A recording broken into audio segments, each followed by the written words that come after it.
feature presentation. He'll be fine on the mountain.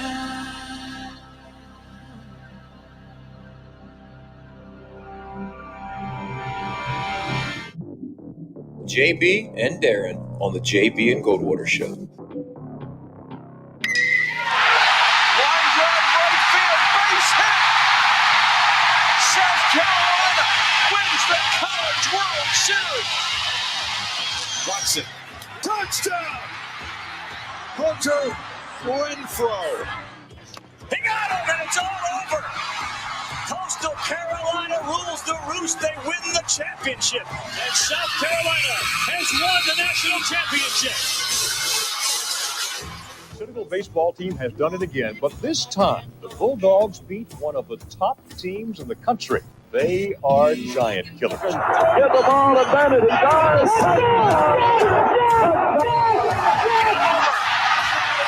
Gamecocks are in the Final Four.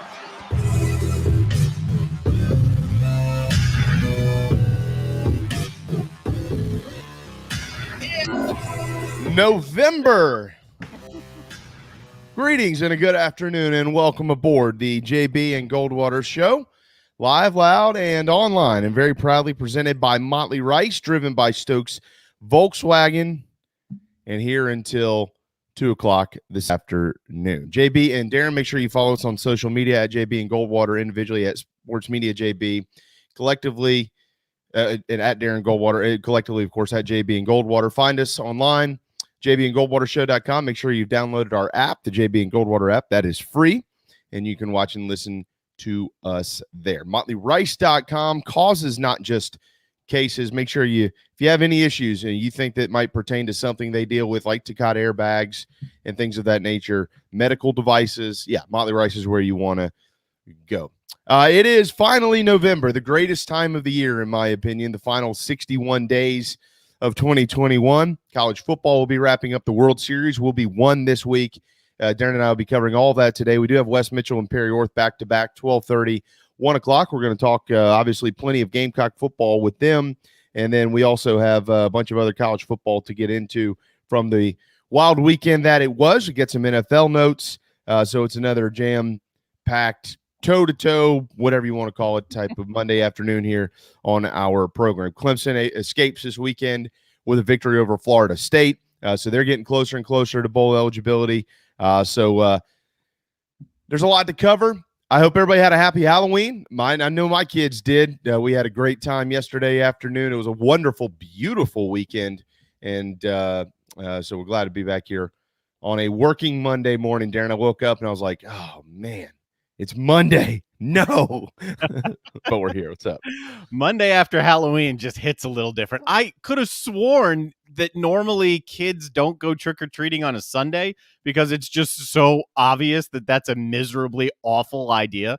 But I guess that's not true. And we went Sunday. Props to Shane Beamer.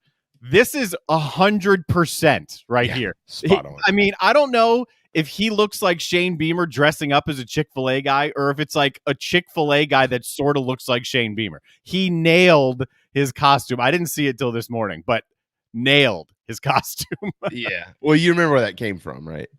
Yes. The Twitter post after the SEC Media Day? No. Some random guy did this like Twitter photo, 14 images on Twitter of if the 14 SEC head coaches weren't something, what would they be? And they thought that he said this guy's a Chick-fil-A franchisee. And that's what he looks like. He's right. I mean, that's 1,000% what he looks like. Yeah, Beamer absorbed it, no doubt. He spoke last night in the teleconference, and we'll get to some of his notes here in a little while with Wes Mitchell. But yeah, he nailed it. Well, kids had a great weekend. I hope everybody, again, had a happy Halloween. I cannot explain to you how much candy we have here. We would have basically run out. And we're going to get to the Braves in a minute. Don't worry. We're not stalling. We would have basically run out, but a family that we invited over won a bunch of candy at the fall festival where my children go to school on Saturday, and they brought it with them. And I'm talking like, dude, I can't explain how much candy. It's 2 full grocery bags of like good stuff, and it's just downstairs now. So, yeah, I don't know. I'm going to probably take some to like the fire station. I mean, we can't have all this sitting around here. I won't be able to fit in this screen come January 1 if we keep all this around. So that's what I told you last week. Yeah. That's what my wife and daughter have done. I thought it was just last year. I guess it's been that's where I got it from you. Yeah. So just drop it by fire station. They'll accept it. They need snacks. They're around there 24 hours a day. Yeah. Well, I mean, we can't do chocolate all day around here. It'd just be a total train wreck. Real quick, some kick times. Gamecocks, Missouri announces a 4 p.m. Eastern kick on the SEC network in 2 weekends. So if you're trying to make plans for that Saturday afternoon and you're a South Carolina football fan, there you go. 4 o'clock on the SEC network in the other Columbia, Missouri. To last night, the Braves fall 9-5 to the Astros, had a chance to clinch their first World Series since 1995, and they couldn't get it done, being up 4-0 there in the first inning and not able to hang on. It'll go back to Houston. The good news for the Braves is Max Fried and Ian Anderson will start games 6 and 7 for them. I don't know that they've officially announced Ian as game 7 starter, but you can bank on that, that he'll be set to go and get the ball, and they'll try to lock this thing up. They're still up 3-2 against Houston, and Darren, this is what we pretty much all thought would happen. If you're a Braves fan, you hoped it would happen at home, and it looked really good last night after the first inning, that there could be magic in the air over at Truist Park, but not to be, because the Astros have been here before, and they came back and swung it. I want to go right to the Share Healthcare chat lines where you can comment, sharehealthcare.com. Take care of your family with affordable prices at sharehealthcare.com. And I saw Adam's question, honest question, why not Fried and try to lock this up at home? All right, so that's an honest question. And this time of year, Adam, generally when something doesn't work out, it's questioned, right? So number one, Fried would have been on basically 3 days rest. You could kind of say 4 if you wanted to, because he would have had all day Sunday, but that's not a full day's rest. So he would have had 3 days rest going into that. Keep in mind, he struggled in the postseason. So a guy who has struggled like that, you're not going to rush them back out there on 3 days rest. Yeah, the best thing for Max Fried is to get max rest and then be ready to go in his next scheduled start, which is going to be tomorrow night. And again, he was, as Corey McCartney put it last week, and we'll get Corey in here, I think tomorrow. As Corey put it last week, Darren, Max Fried was the best arm in the National League in the second half of the year, if not all the big leagues. I mean, this guy was really, really, really special, but he hadn't been able to find it his last couple of outings. And so you're not going to rush a guy like that, who's at his age, young, never been here before. Yeah, you don't want to toy with it. Now, had there been an opportunity for Max Fried to pitch in the game last night, and I'm going to come back to this in a minute about tomorrow's game, but let's say they're up 4-0 in the 7th. Mm-hmm. All right, and you go, okay, we've just burnt Matzik for an inning or two. We got to go. We need another lefty in there, and the best one we can think of is Max Fried. You could probably go ahead and roll him out for 20 pitches or so, and then he'd be able to come back and start again in Game 6 because you got an off day today anyways. And then he'd be able to come back and start because it'd just be like throwing a bullpen essentially from a workload standpoint. So that would have been possible, but I would not have started Max Fried in that game last night at all. And I think that was the right move. And Brian Snitker, guys, if we've noticed anything, he has developed a plan, and he is just flat out stuck with that plan throughout the postseason. He hadn't deviated from it. Yeah, that's exactly where I was going to go. Like, there's a plan in place, right? You saw that in game 3. You saw it in game 3. There is a plan in place. We're not going to let you go through the lineup a third time, even though you got a no-hitter rolling. There's a plan. So I don't think Snitker was going to be forced out of his plan. The momentum was there. I felt after taking the 3-1 lead that last night it was looking pretty good. And this was before the Grand Slam. Just the sense with the crowd, with the energy, with all of the mojo around Atlanta, I'm thinking this could very well get locked up tonight. But yeah, like you said, Houston's been there. They got veterans. Dusty Baker shakes up the lineup. He finally gets some of his big dudes going. Now it's heading back to Houston. It works out better that Fried did not go, and that you can then line up Fried and hope for better when you get down into Houston. I mean, look, honestly, if you summarize all of this up, and look, I know I'm not trying to say, well, just be happy they're there. That's not at all what I'm trying to say. But let's try to summarize everything that's happened here for a second. The Braves in August didn't really have much of a prayer. No, they were almost written off. They make a bunch of wonderful moves. They get hot. They get into the postseason. Some thought they'd beat Milwaukee. Many thought they wouldn't because of Milwaukee's pitching. They do it. And then it was, well, you're going to run into the Dodgers. And you know what? They took care of business against L.A. One really unfortunate thing has happened, and that was losing Charlie Morton on that ball back to the mound. I mean, we knew that was going to be an impactful situation, maybe the most impactful loss that they could possibly have at this point in time.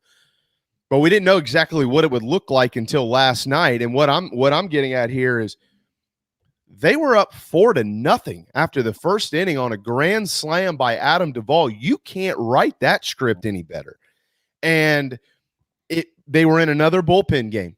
And so there's the double-edged sword. The double-edged sword is game 6 and 7 on the road. Dude, you have Max Fried, who has struggled, but you still have Max Fried on full rest, and you have Ian Anderson on full rest. And last time I checked, he threw 75 pitches of no-hit baseball. So, I mean, it's set up for Atlanta. And outside of a couple of innings last night, the bullpen has been super special. So, I mean, it's absolutely set up. They're still in a really good spot, even though they have to go on the road. They're 3-4, I think, on the road, which is very respectable right now in the postseason. It's not like they just get their brains beat in when they travel, Darren. And so, I think that they're in a pretty good spot. And you've already won a game there. Exactly.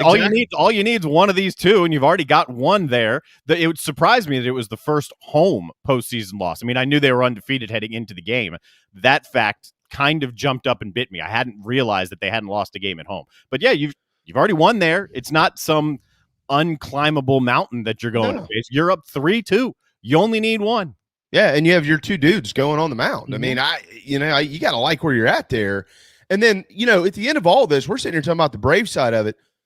Hey, the Astros did it totally by the book last night. Anybody that has the slightest bit of knowledge about baseball is when you get kicked around like that, you're down 4-0. Each side, the very next half inning, one side is being told this. All right, 3 up, 3 down. Get us back in the dugout. The other side, got to cut it in half. What'd they do? They cut it in half. Mm-hmm. I mean, and so it's 4-2 all of a sudden going into the bottom of the second. That is literally by the book baseball. Whatever deficit you give up in the previous top half or bottom half, you go out and cut it in half the next time. And Houston literally did that. They did not let that thing get out of hand in the first inning. They didn't lose the World Series in the first inning of Game 5 last night. And why did that happen? I don't know. Maybe because they've been here for 5 straight years. They got a bunch of dudes that know how to play baseball. I mean, and they got a manager over there who's pretty good. I mean, it just – so I give Houston a ton of credit. Atlanta, from a pitching standpoint, was not in a perfect spot last night. And yeah, you got to get it done, whatever spot you're in. They didn't get it done, but they're still in a good spot. And Darren, I think, we'll have to see how it looks the next 18 innings or more, who knows. But I'll be honest, if they end up winning this thing, they flat out won it. And if they end up getting beat, they got beat. I think that this World Series, both teams have dealt with some losses throughout the postseason. And I think this World Series is a very honest series for both clubs. And I just hope Atlanta is the one that wins it. It is. It's a very honest series for both clubs. And if Atlanta's going to win it, it's going to have to be their pitching. It's going to have to be those two guys, or maybe only one. We'll see. But that's where it's going to come. When Houston has not played up to their level in the postseason, their historically good offense has been absent. It was back last night. If the Braves can keep that offense down, you like their chances, even in Houston. Yeah. We'll see, right? Yeah. I mean, they still have all the positivity there. The Astros now obviously have more confidence. They're going back home. They feel like Okay, we finally got Correa back on track. We feel like we got some of our dudes back. Okay, let's see. Yeah.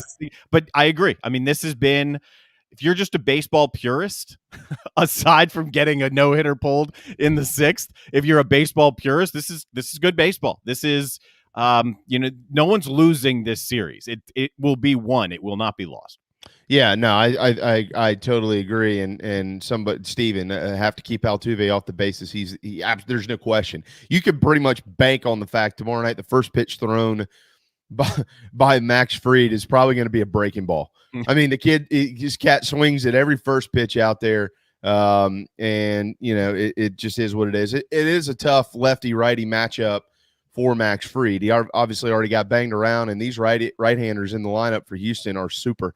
And the lefties can hit lefties pretty well. I mean, it's the best lineup in baseball. I mean, it just is what it is. So, yeah, I mean, not that we've had anybody, banging on Atlanta or anything like that. I'm just not one of these people. I know this game and have too much respect for it to be able to second guess every single decision. I did second guess pulling big time, pulling out Ian Anderson the other night, and I was tweeting about this, and the reason that I second guess that is because of my respect for the game. Like, you got a guy with a no-hitter through 5 in the World Series with 75 pitches thrown. That's 15 pitches an inning. He's dealing like it would be unbelievably difficult for me to say, hey, your time's up. We're going to the pen. Here's how this script is written. Now, that's the baseball side, Darren. Like, that's my heart that says, dude, this guy's got a no-hitter. Everybody shut up. Nobody say a word about it and let him keep pitching.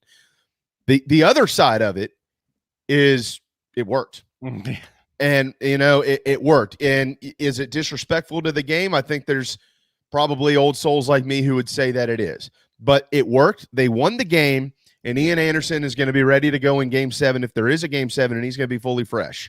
And on top of that, let me play this scenario out for you. Going back to something we talked about a minute ago, Darren. Mm-hmm. Let's say the Braves are up 4-2, whatever. It's a 2-run lead late in the game tomorrow night in the 7th inning. The best situation for Atlanta against Houston, is quality right-handers against their right-handed sticks. Yes, Anderson would have to go on Game 7 if you drop Game 6.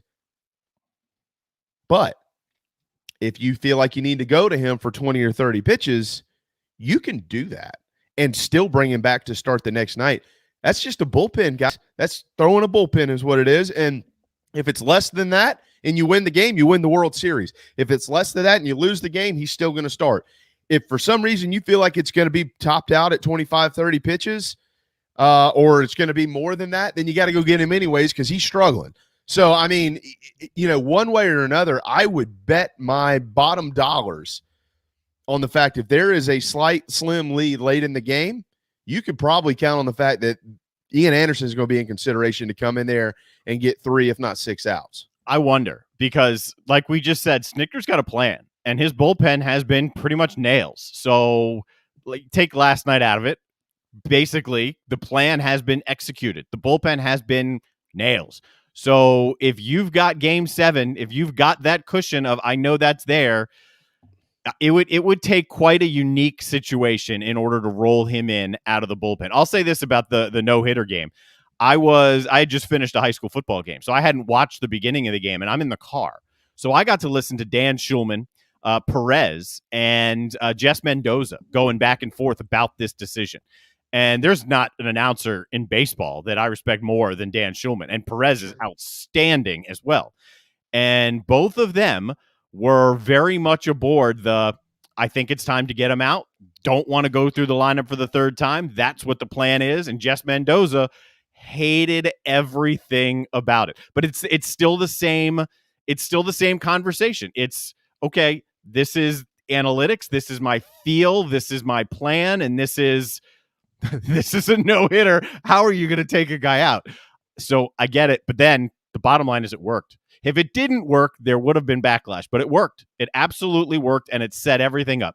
So, fine. Well, it looked to me like they just didn't deviate from the plan, and I'm just kind of reading between the lines here, but the between the lines tells me they were going to try to get him a decision, especially if he had a lead, which he did. He had a no-hitter, and they were going to probably try to keep his pitch count somewhere around 75 or 80 pitches because that is beyond manageable to be brought back on a day's short rest if needed or whatever it is. And even with the no-hitter, they said, well, we're just going to disregard that. We're going to go get him because that's the plan. Now, the flip side of this conversation is if you bring the bullpen in, they get banged around. Guess what? Everybody's going to question that, and they would have every right to do so because you pulled a guy out who's throwing a no-hitter in the World Series. David, I disagree with you big time because when I say disrespectful, the history of this game is if you got a guy throwing a no-no through 5 or 6 innings in the World Series, you leave him in there, period, the end. There's no manager ever in the past, the old souls who would have looked at a guy throwing a no-no through 5 or 6 innings and said, well, it's time to get him out. Regardless of what the plan is, they would have fought tooth and nail to make sure he stayed in the game. I don't know if it's disrespectful to the game. I mean, it's not old school baseball by any stretch of the imagination at all. But I don't think it's disrespectful to the game. If anything, it shows the evolution of it, right? Because he didn't disrespect the game. He went with his plan, and if that's right. We talked about managers having to balance the analytics with the feel. That's exactly what he did. He balanced the analytics with the feel and with his plan, and he said, this is what I'm doing. And it's based on however many years of baseball experience in the professional ranks. I don't think I don't know if he disrespected the game. It's certainly not old school theory, though. Yeah, I mean, I felt like it was. And that's just the way I felt because you know, I respect the game. When you say, I mean, you understand, Darren, you played baseball, so you would understand, but a lot of people don't. And I'm not saying anybody that's watching or listening to our program right now, but when you say the word respect in this sport, it means something a little bit different. Like, you know, respecting a hitter or respecting a guy and things like that. Like, what does that mean? How do you, and we could spend all day, we could literally have a whole show on this. And I just, again, if I was up on the mound and I've thrown a no-hitter against the best offense in baseball through 5 innings, I would be blowing my gasket if somebody came to get me. And I'm like, wait a second, I've thrown 75 pitches against the best offense in baseball. I'm giving up a hit, and you're going to come pull me? I don't care what the plan is. This is my game. I deserve it. And so I thought, now, it's but not that's like not how he reacted. No, he didn't. He understood it. And he understood it. So that's what I was saying, reading between the lines. Obviously, there was a plan in place, and he knew what it was, and so he probably knew. Well, my time's coming here. I just would have liked to have seen it happen a little bit differently, but it didn't, and they won the game, and that's what it all comes back to. And we can play the what if scenario all we want to. The what if scenario in this case is had it gone the other way, which would have been the bullpen blowing the lead or something like that. Everybody would be hammering Brian Snitker and the organization for pulling a guy who's thrown a no-hitter through 5 innings. So that's how you question mark everything in the sport. That's the one thing I questioned, but I also understood, as you pointed out earlier, Darren, and you're spot on. Very few times has there been a game plan that Brian Snitker hasn't stuck by, especially when it comes to the rotation. And hey, they're 1 win away from the World Series with their 2 aces who are available left on full rest, 6 and 7. So it's kind of working out, and we'll see if they can get it done or not. I mean, you know, it is what it is. Yep. All right, on to football. We do have Wes Mitchell coming up. We will certainly be talking more baseball. Steven, would you start Anderson in Game 6? No, I would not. I would leave Anderson in there for Game 7. I think we already went through that, but no, Ian Anderson Max Fried is starting Game 6. Yes. Doesn't matter what I think anyways. On to football this weekend. It was another pretty good weekend. The top ranked Dogs throttled Florida. Florida had a bunch of turnovers in that game. Gators going to come into Columbia this weekend with a not a Florida record, that's for sure. 4-4, 2-4 in the SEC. Of course, all 4 games left on the schedule are more than winnable. They're favored by 20 points against the Gamecocks this weekend.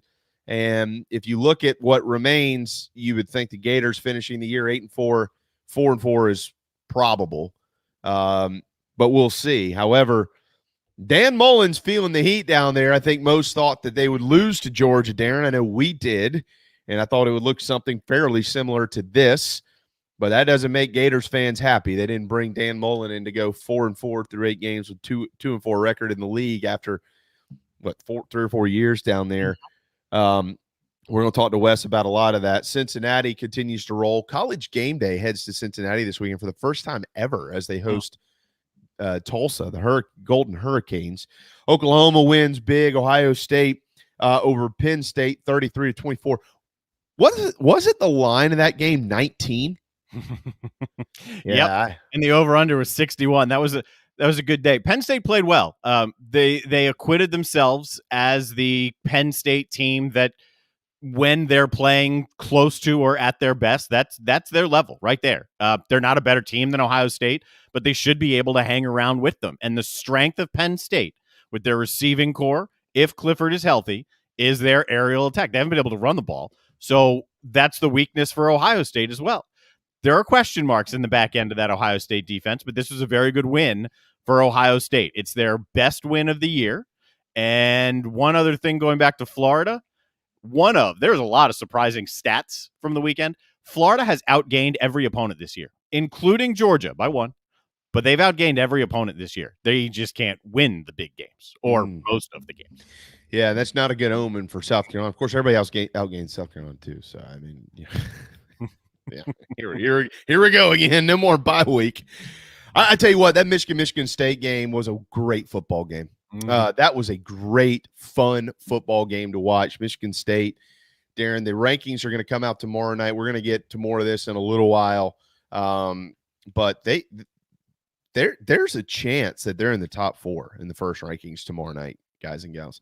But that was a wonderful game. If any of you missed it, Oregon with a big win. Iowa takes their second loss of the year, upset at Wisconsin. Somebody knew something. Wisconsin's seemingly playing better. Iowa isn't. Wisconsin Auburn was favored too. Yeah, they were favored by 3 or 4 in that game, and they won by 20. So they're starting to get it figured out there. Iowa couldn't move the ball, particularly early on in the game. Yeah, couldn't move it. Really an ugly offensive game on both sides, but it was a 20-point win for the Badgers. Auburn by 11 over Ole Miss. Auburn, hey, controls their own destiny in the SEC West, just so everybody's aware of this. They control their own destiny in the SEC West. 6-2, 3-1 in the league. Notre Dame beat North Carolina by 10, put 44 on the board. Mississippi State, I think you got that right, Darren, on Friday by 14 over the Kentucky Wildcats. So once again, outside of Georgia, the SEC West is superior to the East. By the way, Will Rogers in that game, SEC record, 92% completion, 36 of 39, 344 yards. And that's a pretty remarkable stat because Kentucky's defense is pretty good. And, Mark Stoops, those guys, they prep well, man. But that's a Mike Leach thing for you there. 30, and it was a nickel and dime, right? 36 completions for 344 yards, so under 10 yards a catch. That's death by 1,000 cuts. Wake Forest, 5-0 in the league. They are well on their way to winning the division and ending up in the ACC championship game, 8-0 overall in the year after they beat Duke. Duke has not won an ACC game. Oklahoma State throttled Kansas, that same Kansas team that almost beat Oklahoma not too long ago. Baylor over Texas, 31-24, and then the damn ACC does it to you again. Miami somehow goes to Pittsburgh and wins by 4. Miami's been on the mat. I think everybody's written them off, but they win, and now here they are at 4-4, 2-2 in the league under Manny Diaz, who may have, who knows, maybe saving his job. I don't know. By the way, Auburn controls their destiny in the West. Miami also controls their own destiny. Miami. I know, their freshman quarterback, 519 yards, Van Dyke. Yeah. And here's another quarterback situation for Miami where you think, well, there's their quarterback of the future, and then we never see the quarterback of the future. You know what I mean? Like, this has happened a lot down there, and then these guys never pan out. The Tate Martell kid, Derek King, has had a bunch of bang-ups, and he hadn't been able to get going. N'Kosi Perry, there was another one. I mean, it's been a constant cycle of QBs in South Beach, and they can't get any of them to be consistent and end up being the next quote-unquote guy. Houston hands SMU their first loss of the year. Probably not the best thing in the world for Cincinnati. who's trying to make the playoffs. Somebody, I think, tweeted this weekend that it was a good thing. I disagree with that. I think SMU needed to probably be undefeated. Fresno State upset San Diego State. West Virginia burnt couches as they took down the Cyclones of Iowa State, giving them their third loss of the year in BYU, which was a amazingly exciting game. Yeah, I mean, it was like 49-42, like with 10 minutes left in the third quarter, and then Virginia only scored another touchdown. There were like 1,300 yards in the game. Yeah, BYU wasn't done. Yeah, it was a wild night. So we'll circle back to a lot of that in just a little while. Darren and I will start to kind of peek at tomorrow's initial college football playoff rankings, who could be in there versus what the top 25 looks like today. But coming up next, it's Wes Mitchell with Gamecock Central. Shane Beamer did speak last night. He was asked as well some specifics about the offense. If you haven't heard his answer, I'm going to give it to you when we return on the JB and Goldwater Show, driven by Stokes Volkswagen. This is Mike Mazzell for Stokes Volkswagen on Ashley Phosphate Road. You know what happens when you sell record numbers of new vehicles? That's right, we take in record numbers of local trades. Despite what the news is saying, quality pre-owned vehicles really aren't that hard to find. You just need to know where to look. Stokes Volkswagen on Ashley Phosphate and on the web at stokesvw.com. We've got over 1,200 pre-owned cars, trucks, SUVs, and all at a fraction of the price when new. Every vehicle has been inspected and reconditioned, many with the balance of factory warranty. Best of all, at Stokes Volkswagen, you don't need perfect credit to get approved for a quality pre-owned vehicle. And we'll take any trade in any condition, even if you owe thousands more than it's worth. Don't forget, we'll buy your car even if you don't buy a car from us. You're going to love our pre-owned selection, I guarantee it. So come see us today at Stokes Volkswagen on Ashley Phosphate or stokesvw.com. Peace and love at Stokes VW. Negative trade equity finance to new loan, subject to lender approval. People don't like to get stuck in traffic, stuck in the mud, stuck at work. And two others you probably don't think much about: stuck with a big medical bill or stuck with a healthcare program that doesn't fit who you are. Experience true medical freedom with Share Healthcare. More affordable, more options, user-friendly, and biblically sound. You can join right now. Explore a new way to show you care with Share Healthcare.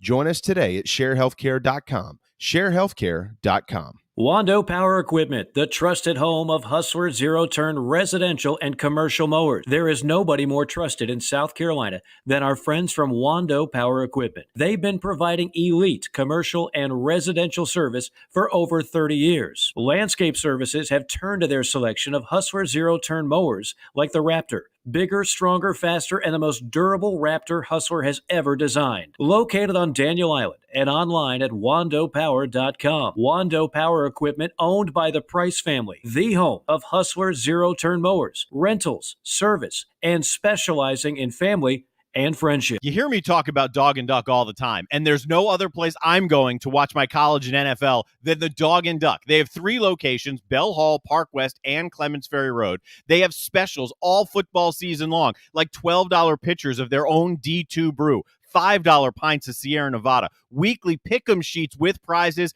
and the best wings in town, bar none.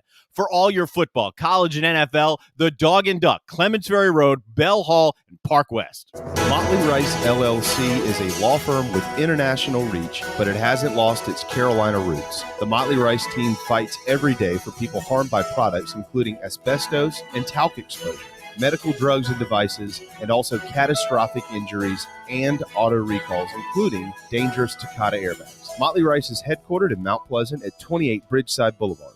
Visit motleyrice.com. Thank you, Motley Rice, for supporting the JB and Goldwater Show and the Big Gamecock Preview Show. What's up, everybody? This is South Carolina singer-songwriter Patrick Davis, and I might live in Nashville, Tennessee now, but guess what? I can always keep up with the news back in South Carolina because I've got the JB and Goldwater Show. Thank you, JB and Darren, for being live, loud, and on air. Well, you're welcome, Patrick. Thank you for being my friends. 12:34 on a Monday afternoon. Welcome back to the JB and Goldwater Show. Very proudly presented by Motley Rice. Thanks to our buddy Joe Rice and his team over there for what they do, not just for us, but for the entire state of South Carolina and for all of you. MotleyRice.com. There's the handsome Wes Mitchell. After an off week, he got to go south and sit on the beach, have a margarita. No, I'm just kidding. You probably didn't do any of that. What's up, man? Did you trick or treat last night? I did not. Too much World Series watching for that. Yeah. No trick or treating. All right, let me ask both of you and anybody that wants to chime in here. Give me. I don't think these people know who I am, so I can make fun of them. Is it acceptable for a full-grown adult couple to dress up and go trick-or-treating? Like actually go get candy? You can do it with your kid. Oh yeah. No. Adults trick-or-treating. No. Wait, Dressed up hold on. So in costume. We didn't know them. They were just here. no kids, no. No. So All by themselves. they rang the doorbell is what you're saying at your house. Like they knocked on the door. Well, we had to leave candy out because we had to take our kids too. We had a big group, you know how it goes, Wes. Okay, you hang out with a bunch of children, right? No, I'm just kidding. That came off weird. But no, we're literally walking down the street, and I look across the street at a buddy's house, and I was like, they don't have any kids, and they're dressed up, and they literally held out their bags for trick or treating. And I asked him, I said, Blake, what's their deal? He goes, dude, I literally just snapped a photo of them as they were taking candy, and this is just to make sure if something strange happens, we identify these people. All right, judgment says I'm going to say no, not allowed. But the more I'm thinking about it, I kind of respect their level of not giving a you know what. Like that takes a certain level of gall just to be like, you know what, we want some free candy tonight, so we're going to let the neighbors provide the candy. Like they're going to provide the sugar high. Like I think if you're going to an adult Halloween party, well, yeah. That's different than going out and but you're still dressing up. Like I know a lot of bars and breweries and stuff do, they have costume contests where you can win like a lot of free stuff. Like that's not me either, but I respect the hustle there. I am sort of mad at myself for not going full Travis Darno uniform on Saturday, because that would have been a money thing to do. I agree. When the Nationals won the World Series, I went as a Nationals fan because it was October 30th when they won it. So then we go trick-or-treating, and I had like all of the World Series gear I could have. But in the neighborhood, there are a whole bunch of parents who were dressed up, and not one of them actually went to a door. They're just going around with their kids. I stayed in the back of a golf cart. I dressed up for like the first time ever. I never dress up. But if you're going to do it, here's advice to parents. Don't go get candy. If you're going to have the cojones to go get free candy, ring a doorbell and ask for beer instead. Well, we had a bunch of people. We had the ladies down the street. They were giving out witch's brew, which was very tasty. We had 2 or 3 houses doing Jell-O shots. I mean, I barely made it home. But this wasn't one of those situations. This was a full-blown couple. They were a little odd. And they were trick-or-treating. I was guessing they were odd based on the story. Yeah, it was strange. I maybe shouldn't ask, but I got to know, what were they dressed up as? I don't really know, man. It looked like he looked like Peter Pan at first, but then she kind of looked like Peter or a Peter Girl Pan. I don't really know what they were. I'm telling you, it was strange. I don't want to say a whole lot more, as I don't want to offend anybody out there. Not that I really care, but it was pretty. Yeah. I hope they liked the Play-Doh that somebody was handing out in the neighborhood. We had that too. What is that? I don't know, dude. Two houses with that. What? That's like when you're a kid and you go to the house that gave you raisins and apples, and you're like, dude, we aren't here for fruit. Yeah. Like, where are the Snickers at? Nobody's walking around. Nobody's getting dressed up for Red Delicious apples. I found out, I know a lot of our neighborhood, and then we'll get to Carolina football here. But I also found out a lot about my neighbors. Like one of them down the street down here, Joe. He's a super guy. But I saw him out. I had to go to my neighbors and pick up some firewood that they had gotten for me for my fire pit yesterday. We had a little tailgate. Mm-hmm. And I saw him out chasing his dogs around, trying to get him inside around 3:00 in the afternoon in a T-shirt and boxers. And I was like, Joe, what are you doing, man? He goes, dude, I'm so hungover. And I was like, what? You're all right. Well, kids are going to be walking around here and you're out in your boxers. You probably need to figure that out. So he ended up getting dressed, and he said, I got to go get candy, and he couldn't find any. So he told me he just bought 80 bags of Pirates booty. You know, the little cream, the little puffs. Daily in the lunch of my daughter. He goes, dude, I got 80 bags of Pirates booty. I was like, you're the man, Joe. Keep up the good work, pal. So yeah, our neighborhood is, there's, I didn't know this about some of these people. They just walk around in their underwear. Place, it sounds like, man. 3 in the afternoon. Yeah. So by the way, my outfit, I had a Carolina hat and I designed a play on an all white t-shirt. Somebody asked me what I was. I said, I was South Carolina's offense. How terrified are you? Literally the whole street disappeared. They all ran away. So nobody wanted to see that. They couldn't watch anymore. Wes, they've had an off week. Last night, Shane Beamer was on the teleconference, and he was asked about the offense. Is it too complex? Here was his response. Who, from an outside standpoint, would know that it's too complex? He literally asked the question back to the pool of reporters. My answer would be no. I think sometimes when you hire a coach from the NFL and all of a sudden we use, quote, pro style, and pro style means complex, I wouldn't say that at all. We're constantly wanting to give our guys a chance to be successful. Our guys not understanding what we're doing is not a recipe to be successful, in my opinion. We're carrying less plays in our game plan than what we did early in the season to try to be a little bit more efficient. You want to be complex and multiple enough that a defense can't just line up and know exactly what you're doing. You have to keep teams off balance with formation, personnel grouping, motion, shifts, and concepts, and we all do that for sure. He went on to say that if there were things that they weren't comfortable with from a schematic standpoint, that they were just throwing them out and not utilizing them. So I'm not sure who asked the question. I can't remember, but somebody asked, and that's how Shane responded. What do you make of that? I mean, yeah, it's kind of one of those things. I don't know if you're ever going to be like, yeah, this thing's way too complex. Like, I don't know if that's something you say as a coach. The fact that he did say they've simplified, I guess he didn't use that word, but he said they've done less. They've taken less into the games later in the year, is in some ways sort of saying maybe we were doing too much earlier in the year. Is how I would interpret that. So, I think here's the thing. It's sort of you're grading how complex is an offense. To me, is graded by how well your guys execute it. It's if you have a bunch of veterans and they're in their second or third year in this scheme, maybe you can do a lot more stuff, and maybe it's not too complex.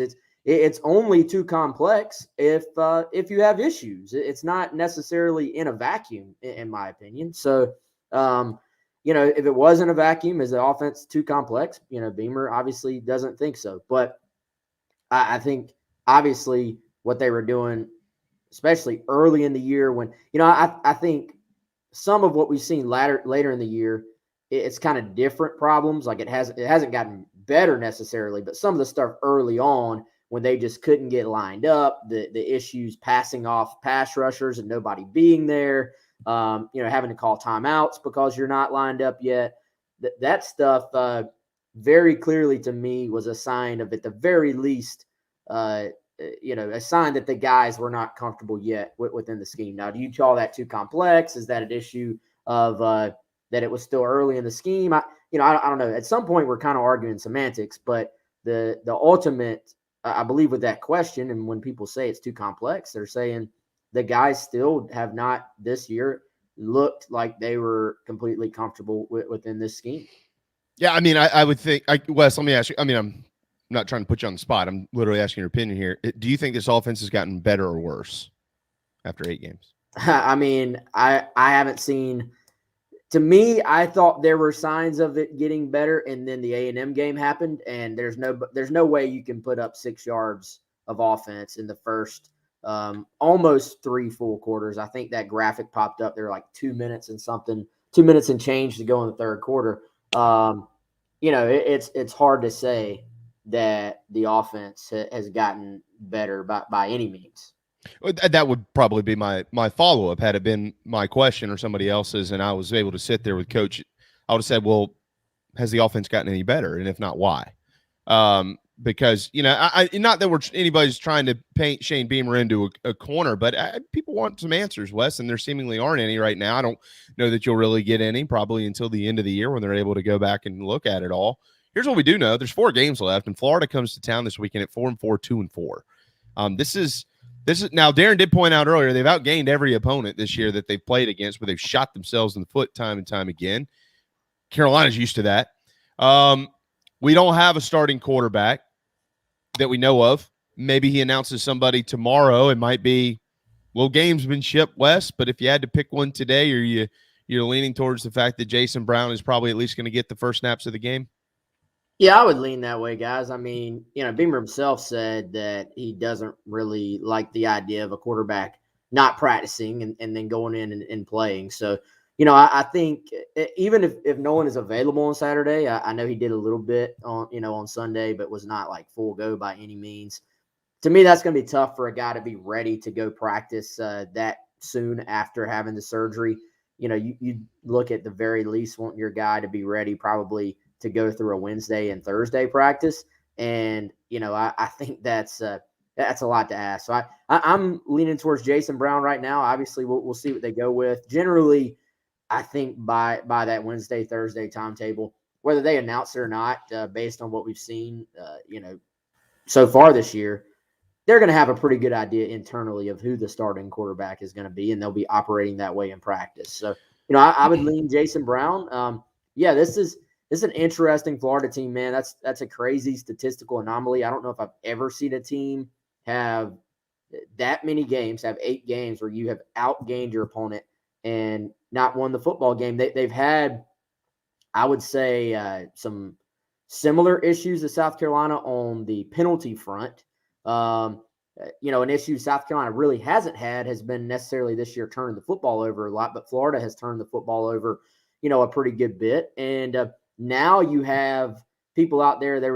I'll give them full credit. There was an article in The Athletic this week that I was reading this morning where other coaches are anonymously basically calling Florida soft, saying they don't finish blocks, saying that they maybe as a group don't look like they quite care as much right now. So if you're South Carolina, that's I think what you need to lean into. You need to maybe, you come in as a big underdog, as I see on the graphic right now, but you almost have to hope South Carolina has something to play for from a Carolina perspective, and that Florida has sort of just quit on the season. The one issue, I think, my early thought on this matchup has been that Florida, as much as these other coaches want to call them soft, Florida has run the football this year. Now they've taken a step back a bit when they face, like Georgia, obviously a little different than playing other teams in the league right now. So they've run the football well. South Carolina, on the other hand, defensively, that's been their weak point of stopping the run. To me, if you're a Carolina fan, you're looking at like matchups and concerns in this game. That should be your biggest concern, is that Florida just doesn't have to put the ball in danger, that they're able to run the football on a pretty consistent basis against this Carolina defense. Wes Mitchell, Gamecock Central, 12:48 Monday afternoon here on the JB and Goldwater show. Yeah, I think it's a great point. I mean, they've kind of played a fire drill this year with their quarterback situation between Richardson and Jones, but the run has hurt South Carolina, Wes, and although rush defense hasn't been great or even good, I'd say at times, a lot of that also is affected by the fact that they have gotten a bunch of turnovers and the offense can't figure it out. They can't score. So Jason Brown hasn't had much of an opportunity to really play this year. It was Zeb, it was Luke, and it was Zeb. We did see Jason in mop-up duty last week. Wes, we all do our own digging. You're as tight in as anybody, man. I mean, I think there was a point in time where he had a long ways to go if he wanted to be able to get out there and make an impact for this football team. So where is that now? Has he kind of closed that gap as far as how close he would be to being able to play anyways versus, well, he's got to play just based on necessity? Yeah, I think he has certainly improved, man. I think the gap has closed a bit. I'll be curious to see. Beamer keeps calling him a gamer, so I think, that said, what we saw Saturday or last Saturday, I should say, was pretty much on brand with what I, had been told about him, in practice, and that's this dude will make some plays for you. Like there's no question at all. He'll go make some plays. He's going to get the football out. I think he is a little bit more athletic than probably he's been given credit for. I know in the past the coaches have sort of said, he's not quite, his style is a little bit more towards Zeb than it is Luke. I thought he moved around really pretty well, honestly. He's lost some weight. You can tell the ability to make people miss was there, the ability to get the football and stretch down the field, even when throwing on the run, like the arm strength is there. But the big thing has been when you have that gunslinger mindset, turning the football over. And, that was the problem in the preseason when the quarterback battle was really still fairly, somewhat open, was that, he would make some big plays, but just has turned the football over. And we saw that against A&M as well. So you sort of, we know how it is. Every quarterback has to find that balancing act between not getting rid of who they are, because you are going to make some big plays that maybe another quarterback isn't, by putting the ball, quote, in danger a little bit. But the best ones can sort of fit the ball in those windows, and they maybe know the difference between 1st and 10 on a fresh drive. I don't necessarily have to force the football down the field, versus maybe it's a 3rd and 11 and we're getting late in the game, and I just feel like, hey, my guys need to have an opportunity to go make a play, so I'm going to force the football. A lot of that stuff is game management. A lot of that stuff is knowing down, distance, time left, score, all that stuff. So that to me will be the big thing. I don't think we should put expectations on Jason Brown to just come in and like fix this offense. That's really not fair or realistic, in my opinion. If he goes, though, I do think there will be a certain level of excitement that immediately hits this offense as well, because there's a little bit more of like, this could happen, like this great play could happen, or maybe the opposite of that happens. So it could be more entertaining for the fan base, if nothing else, if Jason ends up getting the start. So up front, it was Wes. I actually don't know. I don't know if I've ever seen an offensive line perform as poorly as they did against A&M. It was, at least at Carolina, it was pretty bad. Took me back to 99. There was a couple of times that year it was pretty bad too. What have you heard up front? What have they been able to kind of fix, and kind of pairing this question with that question? What will surround Jason Brown this weekend? I look, if you asked me, my uneducated opinion, I don't know that Zaquandre White has done anything to not deserve more playing time. This kid, every time he's in there, Wes, you talk about a guy who he can probably make something happen, and then he can also probably find a way to turn a 10-yard gain into about a 4-yard gain. But he has the ability to also turn a 10-yard gain into about a 60-yard gain. And then, you got EJ Jenkins, I think there's some conversation that maybe they're trying to figure out a way now with this off week, giving it more time to get him on the field in addition to Josh Vann. That might be a good thing. These two teammates know each other pretty well. So offensive line, his support group around him, what have you heard here in the bye week, and how they're trying to get some of those adjustments in place before the Gators come in? Yeah, honestly, not a lot of specifics. I think it's a little bit better matchup. A&M just good grief, man. Those defensive linemen just manhandled South Carolina's offensive front. Florida defensively, their defensive line is solid. The key there is going to be to keep them out of those 3rd and long situations, because to me, if you look at Tide Grantham, say what you want about his defenses, they have been, I would say, from a fundamental standpoint, 1st and 2nd downs, they can make mistakes. They can get out of gaps. They don't look that great. You let him get in 3rd and long when he loves to scheme up all these different blitz packages and come after you. Yep. South Carolina will have no chance. Like it will look, if they're in 3rd and long, it will look, no matter who's at quarterback, you can put Tom Brady at quarterback, it will look just like, or you can put Lamar Jackson and have him running away. It'll look exactly the same if South Carolina gets in a lot of 3rd and longs this week. So I think the key, look again, maybe a little bit better matchup on 1st and 2nd downs, to where you're not going to say like Florida's defensive line, the way A&M's defensive line just, there was no play calling in the world that was going to fix the fact you're just kind of getting beat up front. So a little bit better matchup maybe, but they're going to have to be better on 1st and 2nd down, stay out of those 3rd and long situations, because, I always look at 3rd down. We look at that as like the money down, and we point to well, why are you 3 for 14 on third down? Why are you 0 for 7 on fourth? It normally goes back to what you did on first and second down. So to me, that's going to be the key to maybe take a little pressure off of this offensive line, take a little pressure off of Jason Brown. And, I'm with you, man. Getting EJ out there more, just specifically because he and Jason Brown have this this like metaphysical connection or something, man. Like they are tied to each other on the field. So to me, I like what Xavier Legette has done, filling in for Jalen Brooks in that other receiver spot. But if there's a way to either slide him out, slide EJ to that other receiver spot, because right now he and Van are playing the same one, or slide Van out to that other spot, then certainly I think that's something you would have to look at and maybe get those guys on the field at the same time. Well, I mean, everything you just mentioned, I agree with everything you said. But we're going to send the house. That's what Grantham does. He's a love it or leave it type guy, right? I mean, it's going to work or it's not. Sometimes with Todd Grantham, I wonder how Torian Gray feels about this game. By the way, he was kind of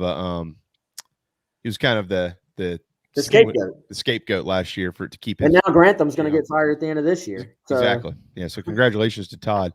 But if that's the case, Wes, and we know of it, the reason that DJ Jenkins and Jason Brown have a connection is because they've played together their whole lives. I mean, it's like, you and I have known each other. If me and Darren did this show together every day for 12 years, we'd probably be pretty good at it, much better than we are now. No offense, Darren. But so if they're just going to sit in the house, make sure that you have the guy that's 6'8" on the field. Like, if anything, just throw it up where only he has. I'm making it sound easier than it is, and I get that. But, at least you have the option of, oh, crap, here they come. And I'm just going to throw it up there, and I hope he catches it. And if not, then we'll have to punt. Well, and I think Jason Brown will have no hesitations in saying, I'm going to give my guy a chance to eat, I mean, that's the thing about Jason Brown. He is not going to be shy about getting the football out. Now, you're going to have there's going to be a diverse list of options of things that can happen when you do that. But, again, it's going to be maybe a little more exciting, I think, than what we've seen. But, yeah, I'm with you, man. I think EJ is one of those guys who, early on, certainly – they wanted more out of him in practice, and you're not going to put a guy out there just because, he's 6'8", but now as he has come on a little bit, I think anything you can do to get him the football. I noticed they're trying to get Amarian Brown a little bit more involved last week as well, moving him around. He's been primarily in the slot most of the time this year. They had moved him outside at times, I think, to try to stretch the field out there vertically. But I'm, obviously weren't really able to get any of those shots off because of the line play up front.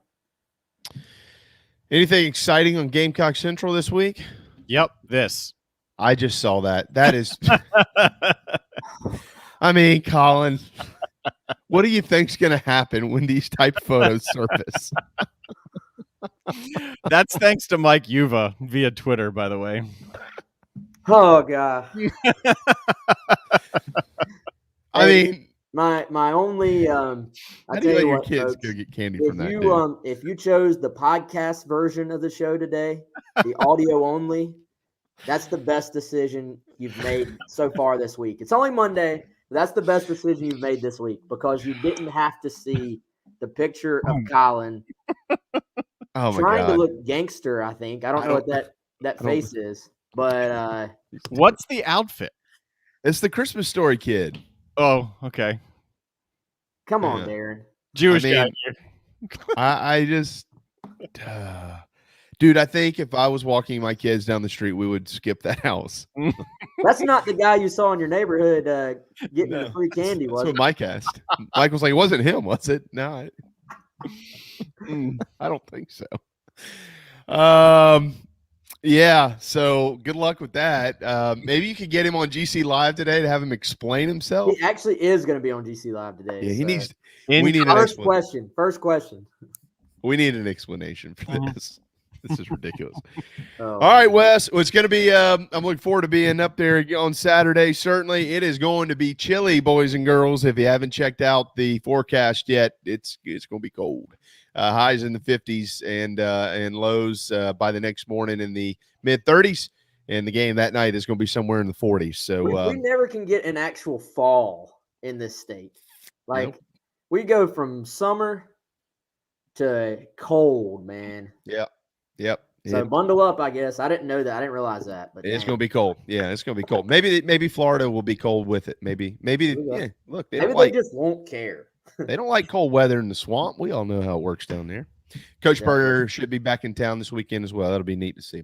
Wes, thank you, man. Have a wonderful week. Really good stuff, and good luck to you and your buddy there. All right, guys. Y'all have a good one. See ya. Wes Mitchell, Gamecock Center. 1 o'clock. Time for a timeout. The JB and Goldwater show will return with Perry Orth in a moment. Motley Rice, LLC is a law firm with international reach, but it hasn't lost its Carolina roots. The Motley Rice team fights hard every day for people harmed by products including asbestos and talc exposure, medical drugs and devices, and also catastrophic injury and auto recalls, including dangerous and defective Takata airbags. Motley Rice is headquartered in Mount Pleasant at 28 Bridgeside Boulevard. Thank you, Motley Rice, for supporting JB and Goldwater and the Big Old Cock Preview Show.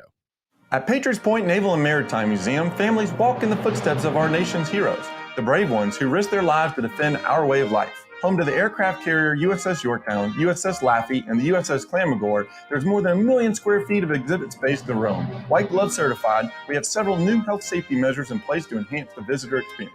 Come for the day and leave feeling inspired. One of the most impressive museums in the country, located right here in Mount Pleasant. Visit patriotspoint.org for more. We'll see you soon.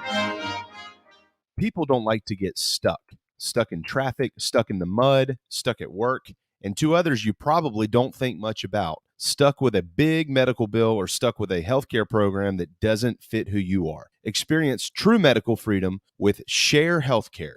More affordable, more options, user-friendly, and biblically sound. You can join right now. Explore a new way to show you care with Share Healthcare. Join us today at sharehealthcare.com. sharehealthcare.com. This is Scott Glaze, head golf professional at the Links at Stono Ferry, located on the outskirts of Charleston, South Carolina. I'm inviting you to tee it up on one of the most scenic and challenging courses in the Lowcountry. Our back nine is highlighted with 3 holes that border the Intercoastal Waterway. Visit stonoferrygolf.com to book tee times and discover all that Stono Ferry has to offer. The Links at Stono Ferry is a former South Carolina Golf Course of the Year and is also home to the College of Charleston men's and women's golf teams. Come see us. We would love to have you. stonoferrygolf.com.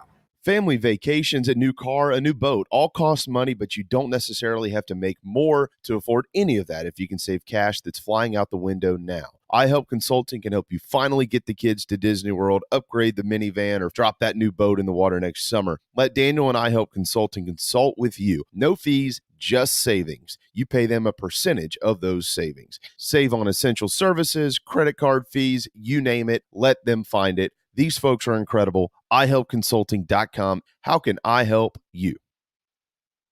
Hi, I'm Chris Half, Public Information Officer at the Patriots Point Naval and Maritime Museum. We're home of the mighty USS Yorktown, USS Laffey, Clamagore, and Vietnam experience. And we're a proud partner of the JB and Goldwater Show. We invite you and your family to come see us and enjoy a day on Charleston Harbor. Visit patriotspoint.org for more information. And now, it is my honor to present the national anthem.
live, loud, and online.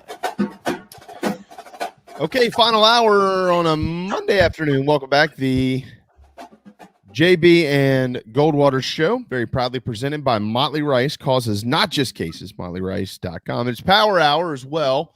Hey, the cold weather is starting to drift its way down south. So if you've got some projects to get done outside and you don't have the equipment to do it, you need to head to wandopower.com and figure out what you need to rent to get it done. If you got to cut some side, you got to haul something away, whatever it may be, anything and everything, you name it outdoors wise, it's there. A Wando Power equipment, trailers, you can rent those as well. Skid steers, mini excavators, trenchers, the commercial zero-turn mowers. Got a bunch of property somewhere, you got to get it cut. You got a problem? Wando Power equipment. WandoPower.com. JB and Darren, follow us on social media at JB and Goldwater individually, at Sports Media JB, and at Darren at Goldwater. And make sure, as Aaron, Steven, Walter, Craig, so many of you do, chime in on our Share Healthcare chat lines. This guy doesn't need the chat line, though. He has the back line. It's Perry Orth, former quarterback at South Carolina, training quarterbacks, QB1athletics.com, training us as well. But that's where we get all of our expertise every Monday afternoon. What's up, man? Nothing much, brother. How you doing? Carolina did not lose this weekend. All is good. No doubt. Sometimes it's better to just relax and watch football, you know? Yeah. In baseball, Braves got a chance to win the World Series still tomorrow night. So you grew up a Marlins fan, right? Yep, that's right. Yeah, that's what I thought. Are you pulling for the Braves, though? Yeah, I am. Just being in South Carolina now for almost 10 years, I know that that is the Braves are the major league team of choice here. And, you know, the South Carolina and Clemson fan bases both need this bad. So I'm just cheering for positivity throughout the state. And if that means the Braves win the World Series, then by all means, let's do it. Well, the Braves fan base needs this thing bad too. So we're looking forward to that. All right. Before we get to, I'm glad Courtney brought it up. We were going to wait to the end of the segment. We'll get to it now. Before we get to South Carolina, Perry, y'all got the playoffs coming this week. For anybody that might want to try and check you out, who you playing and where? Yeah, so we are opening with Indian Land High School in Columbia at Memorial Stadium, where AC Flora and Dreer share a stadium. And round one, man, it's a great time of the year. Won the state title last year. We are 8-1, number one seed, and won our region, and getting ready to hopefully make another run. I think we're coming together offensively. I was doing some stats this morning, and the progression of our offense from midway point of the season, I guess actually it would have been the game before the midway point. So virtually the midway point. From that point on, we're averaging 46 a game on offense. So we're starting to catch our stride, starting to catch fire, and quarterback playing well, and we're pass blocking well, catching the ball better, and we always ran the ball well. So we're starting to hit our stride, and it's exciting, and defense is playing good. So trying to make another run at the title. Coach Spurrier. You sound just like, well, yeah, pitching around out there, scoring some points, defense playing pretty good football. We'll see what happens. Gotta go get it done. Gotta go play. I love it, Perry. Yeah. You're the man. Well, first and foremost, good luck to you and your kids and everybody over at AC Flora, Dustin and everybody. It's going to be awesome. So we're looking forward to following that. Yeah. We'll talk about this game with David Shelton coming up on Thursday. As a matter of fact, when we preview the playoffs of high school here on our program.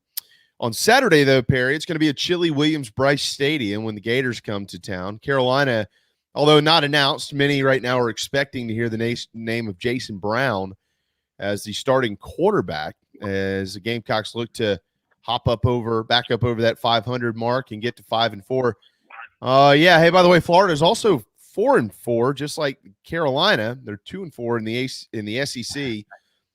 Combined 3-8 in the league between South Carolina and the Gators. It's been a struggle a little bit for both. Much more so, though, for the Gamecocks, Perry. If Jason Brown is selected as the starting quarterback this weekend, as a former player, what is that moment like being named a starter for the first time? Yeah, I mean, it's man, it's a great feeling. Obviously, there's so many hours and there's so much that goes into getting that first start. And then, for Jason Brown being a kid coming from a smaller school to potentially have the opportunity to start, and it's looking like he's going to start against the Florida Gators. I mean, he's going to have a lot of emotion, and I hope that he just enjoys it and finds a way to take in the moment. Because, you look back 5, 10 years from now, and I can speak for myself, 5 years, which is scary to think about. You don't really take it in because, you're so focused on the game. You're worried about what they're running and what they're going to do that you don't really have that second to just be like, you know what, this is pretty awesome what I'm doing. And I know his family's proud of him.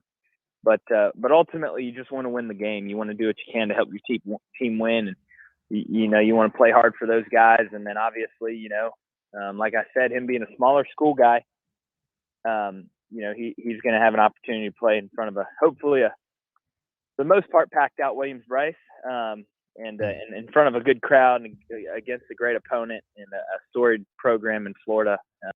Should be a special day for him and his family. I just, for him, his sake and the team, I hope he goes out and plays well.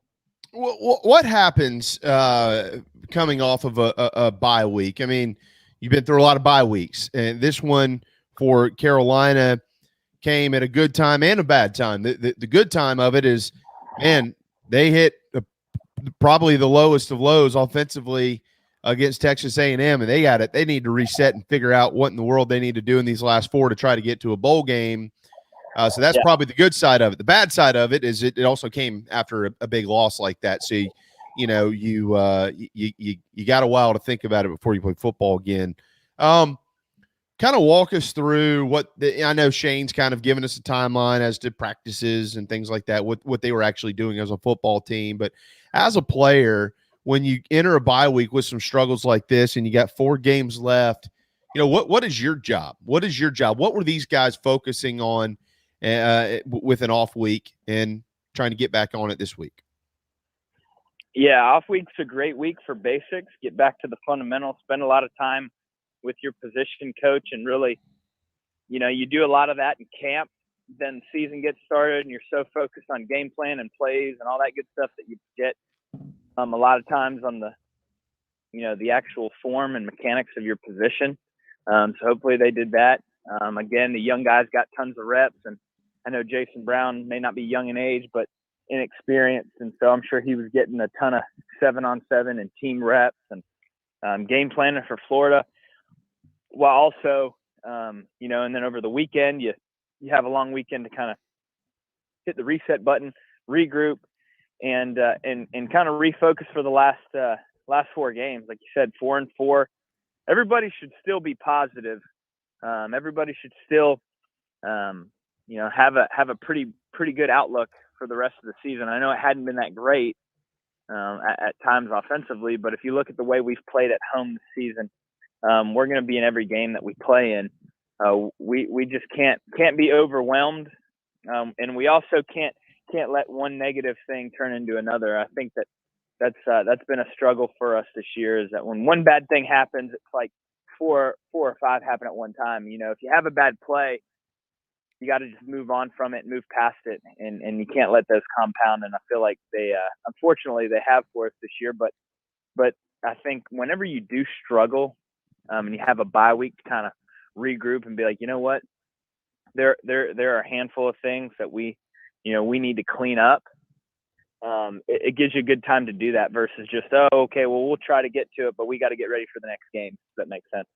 No, it absolutely does. To your point, Carolina is, regardless of what it's looked like at times, 3-1 at Williams-Brice Stadium. That only loss was an error-filled one against the Kentucky Wildcats back in September, hoping for not as many of those mistakes this weekend against the Gators, Perry. So, all right, let's just talk about again. I'm right now. This is an assumption that it's going to be Jason Brown, and Shane Beamer tomorrow could very well tell us that that's not the case. But based on the information that we seemingly have, at least from a public standpoint, that Zeb Nolan is kind of trying to get his work back in there after that little surgery. Luke is out. It all points to Jason Brown probably sitting in there. So let's say he is.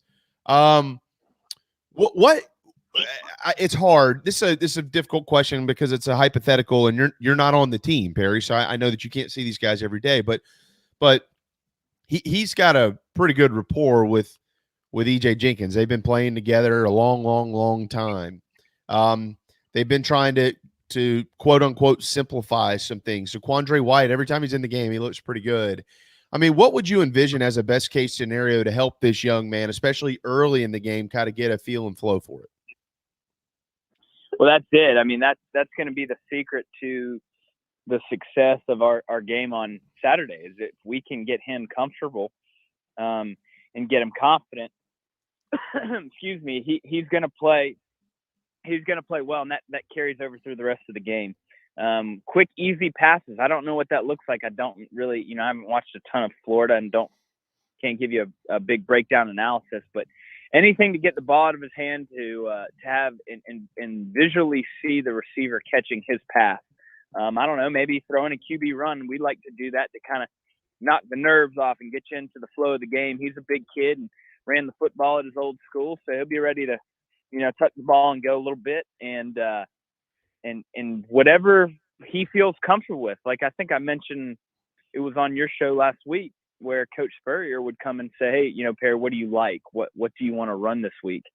Or if it was the day of the game, hey, what do you want to open with? What kind of call do you want on third down? Blah, blah, blah. Like, get a feel for what he likes. He'll tell you. Every quarterback has his, specific plays and specific protections or whatever it is that he feels comfortable in and understands and feels like he can play best in. And whatever the feel of Jason Brown, whatever he feels is best, they're going to need to go with, because at this point, you don't really have too many other options. And in that note, if that includes having EJ Jenkins start because he feels comfortable throwing his buddy the ball, then by all means do it. I mean, you got to do whatever it takes at this point. Yeah. So let me ask you this. And I know that this is an entirely new system with Marcus Satterfield being in year one as the OC. A lot of the conversation has been, because EJ Jenkins and Josh Vann play the same position, has been, well, where can we get EJ Jenkins on the field, right? Let's try to get him on the field somewhere else. Can we get him on the field in the slot or whatever it is to try to have both of these guys out there and able to help out on the offense? What about Josh Vann? I mean, is he a guy that could be moved? Like if EJ Jenkins can only play that position for whatever reason, is Josh Vann a guy that could be moved in order to get both of them on the field? Nobody's said that. Yeah, I mean, they got to do whatever it takes. I mean, if they got to move Josh maybe to the other side of the field, I mean, by this point in the season, you'd hope that they'd at least know, one or two other receiver positions, because we haven't had a ton of depth. So if we had injuries, we should be able to rotate. And then another thing that was great about the bye week, that if you knew Zeb was hurt, you kind of had a feeling that Jason was going to have to play. You'd think that you'd get EJ Jenkins involved as well to help him feel more comfortable, and maybe you move EJ to a different position, or you leave him the normal position that he was at, and then you move Josh to the other side of the field. So there's more than one way to skin a cat. I know you guys have both heard that saying a ton. And it's the same thing with offense. I mean, there are more than one ways to move the football versus different coverages or different schemes. And especially there are more than one way to get your personnel, the best personnel on your roster, on the field at one time. While PETA is investigating the future name change of the bullpen in Major League Baseball, I'm going to have them on you for saying skin a cat, you animal-hating quarterback trainer guy. That's just wrong, Perry. I hate all things that are nice. You guys know that. I'm a big, mean football, mean conservative guy. Yeah, always been my impression. This guy adopts animals just to skin them. What a oh my God. I'm just kidding. He does not do that. Everybody calm down. Cancel me. Yeah. Somebody get rid of Perry for a term. offensive line was brutal, Perry, in the A&M game for a multitude of reasons. We don't really have enough time to go through all that, and we probably need to go back and watch the tape again to do it. But when you have those issues up front, there have been some talk of maybe a couple of changes being made here and there. We'll see. But when you have issues with an offensive line and then you have a new quarterback, that doesn't necessarily sound like the greatest recipe in the world. This guy is mobile, though, and he can get out of there. So is this – I don't know how else to explain it but by just saying what I'm going to say. Is this maybe, hey, look, it's going to be ugly at times, but it gives us a chance. It's not a perfect offensive system. This guy doesn't totally understand all the offense. We've got issues everywhere, but he's athletic and he can make some things happen, and sometimes that comes at a cost. So, we're just going to go out there and kind of muddy it up, and maybe that works. Is that a fair way to, before we see it on Saturday, to at least think about what we might see?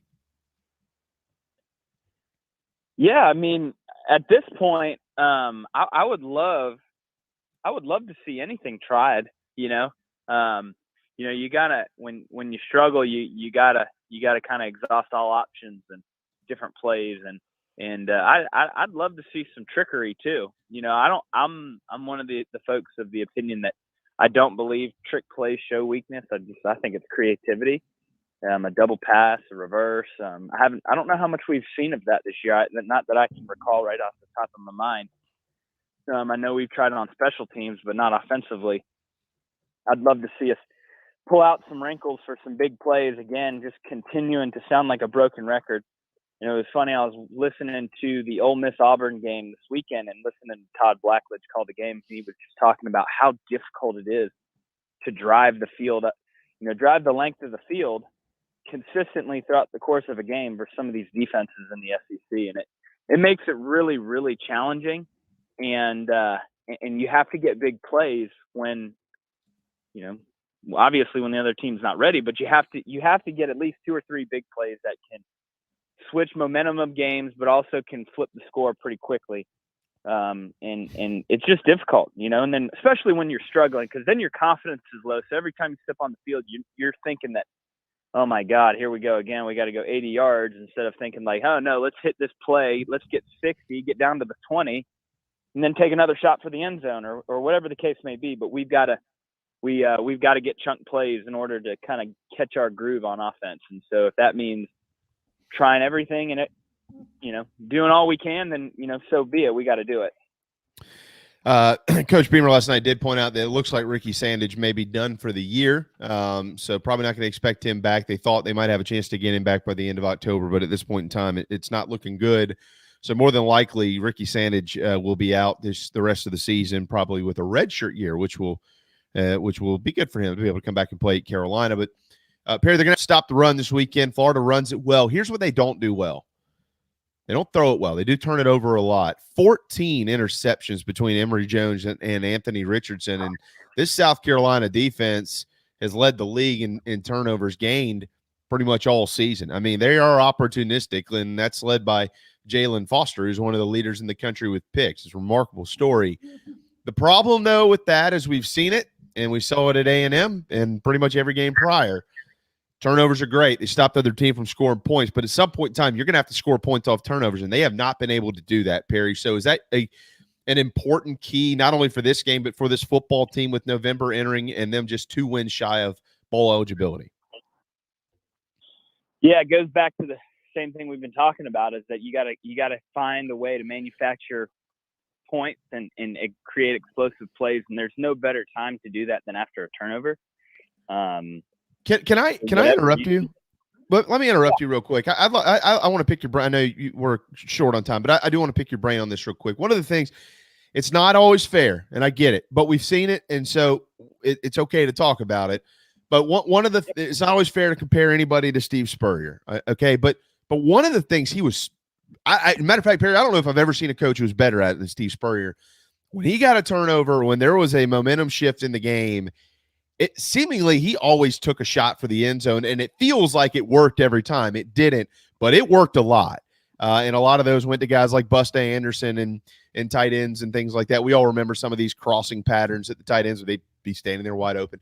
The last couple of offenses under Coach under Coach Muschamp and under Coach Beamer, the OCs that have run those have not been as willing to do such a thing. Why was Coach Spurrier so successful at doing that? And what does it take? Like, what do you have to see or understand in those moments to make those moments count like he did? Yeah, well, I think what Coach did was that obviously he was a pedal to the metal type of a play caller. You know, he was looking for any excuse he could to chunk that thing loose. You know, and one thing that I remember taking note of is what's the number one coverage? What's the number one style of defense a team's going to play coming after or coming off of a turnover? That was always a note that we had just in case we were to get some turnovers. And change of possession. How can we go after them and really, really flip the momentum? I mean, there's nothing better than there's not a better momentum game-changing couple of plays than a guy throwing an interception, you getting the ball roughly midfield, taking a shot for the end zone and scoring. I mean, it's a dagger. It's completely demoralizing to an opponent. And like you said, he was the best at it. And it's really a mindset. I mean, there's nothing schematic. I shouldn't say schematically. There's nothing, at least past concept wise, that we're doing different now than we would have back a couple of years ago. You know, virtually most offenses and offensive coordinators have the same type of pass plays. It's just all about when you call them and how you dress them up. You know, the difference between college and high school, a lot of times you can just line up, run ball plays and score points. Well, in college, the coaching and the athletes are so much better than that. You kind of have to dress it up a little bit, use some motion, different formations, but ultimately your guys are getting to the same spot of the field as if you were to just line up and run a play. So it's really more so a mindset and an aggressive style of play calling than it is anything. And obviously, like I said, Coach Spurrier always looked for a reason to turn it loose. And that's why, we get the ball after turnovers, and here we go. We're launching that thing down the field. That is, I love hearing the inside of a brain like Steve Spurrier. That's really neat to know that that's kind of how some of that worked. We'll see maybe if the Gamecocks can present that to the Gators and the Tigers, everybody else that's on the schedule this year. Final word to you, Perry, before we let you run.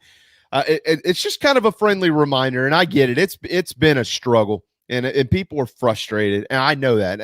I don't know of anybody that's more frustrated as a fan than I am. And Perry, you were a player. Nobody gets more frustrated than the players themselves. They hate losing. They don't like people bickering and moaning about them. They're doing what they can do to win games. All that being said, Carolina is 1-4 in the league. They're 4-4 overall. Florida, 4-4 in the league, 2-4 overall. Perry, one game this weekend could change the outlook. Hey, we beat Florida. We're ahead of them in the standings. We're one win shy of going to a bowl game. There's some winnable games left on the schedule. What would you say to the fans as the final month it creeps in and there's only 3 times that you have left to go see your Gamecocks play before next September? Yeah, I find, what I tell people that I don't want to go to the game, offense, blah, blah, blah. And it is just a great time getting down to Williams-Brice and watching Carolina play. I know that the outcome hasn't been good. I have a sneaky suspicion that we're going to come out and look different than we have offensively. I don't expect to see a ton of redundancy again of just kind of going through the motions. But get out to Williams-Brice, support the kids. They need it. There's nothing better as a player running out to a packed Williams-Brice. And I get it. You spend your hard-earned money. You want to go see a good product. Listen, I get both sides of it now. But more importantly than that, it's a great opportunity to see friends and family and hang out with everybody. The weather is going to be beautiful. It's going to have that nice fall chill to it. And more importantly, our players need it. We need Williams-Brice to be a home field advantage and has that capability. And when you play the teams that we're playing down the back half, I mean, people don't believe it, but we could easily be 4-0 and 0-4, and I think sometimes these big ball games, the crowd makes a huge difference, and we need as many people there as possible. If you've got season tickets and you're not wanting to go, give them to somebody who is, or sell them to them at wholesale price. I mean, we need Williams-Brice rocking for this back half of the year. Yeah, fans can be very helpful by being there. 1:30 Monday afternoon. Perry, you're the man. We kept you as long as we possibly could. Thank you so much, brother. Pulling through this weekend. We'll catch up with you next week. See you, man. There you go. QB1athletics.com. If you or someone you know wants to be trained as a quarterback, you could be Uncle Rico, you could be part of the Little Giants, you could be anybody in football. Perry can teach you how to do it. He's one of the best, if not the best, actually, in the state of South Carolina. Look at the QBs and how they play over at AC Florida. Yeah.